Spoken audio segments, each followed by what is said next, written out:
എന്ത് ചെയ്തു? എല്ലാ ഗവൺമെൻറ്റുകളും എന്ന് നിങ്ങൾ തുടർച്ചയായി പറയാറുണ്ട്. എല്ലാ ഗവൺമെൻറ്റുകളെയും പോലെ ആയിരുന്നില്ല LDF ഗവൺമെൻറ്.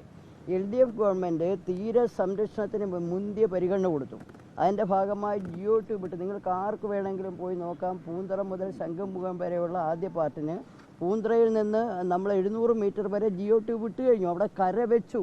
GO2 വിട്ടത് വെറുതെ അല്ല, 2 വർഷത്തെ പഠനം NIOT നടത്തിയിട്ട്, national institute of ocean technology, ചെന്നൈയിലുള്ള ടെക്നോളജിയെ നമ്മളിവിടെ വിളിച്ചു വരുത്തി. അവർ റഫ് സീസണിലും അല്ലാത്ത സീസണിലും പഠനം നടത്തി ഈ തിരയുടെ എങ്ങനെയാണ് ഘടന മനസ്സിലാക്കി.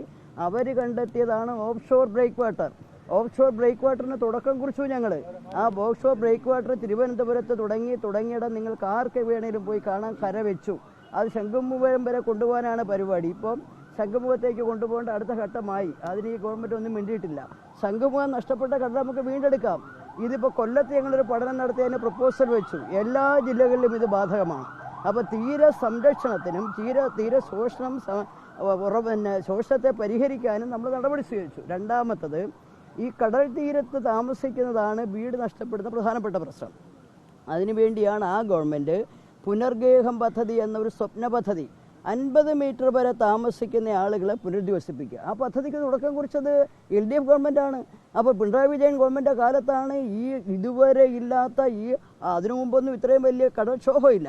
കടൽക്ഷോഭത്തിന് പരിഹാരം കാണാനുള്ള നടപടി സ്വീകരിച്ചത് അക്കാലത്താണ്. എല്ലാ ഗവൺമെൻറ്റും ഒരുപോലെ തന്നെ നിങ്ങളങ്ങ് പൊതുവിൽ വർത്താനം പറയും. അത് ശരിയല്ല സുഹൃത്തെ.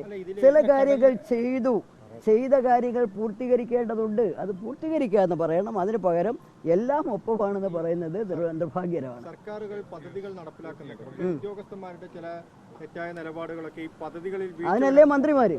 ഉദ്യോഗസ്ഥന്മാർ തെറ്റായ നിലപാട് സ്വീകരിച്ചാൽ മന്ത്രിമാർ അതിനാണ്. അവരിടപെടണം, അവർ കാര്യങ്ങൾ ചെയ്യണം. അതിന് പകരം മന്ത്രിമാർ നോക്കൂത്തിയായിരുന്നാൽ എങ്ങനെയാ കാര്യം നടക്കുക?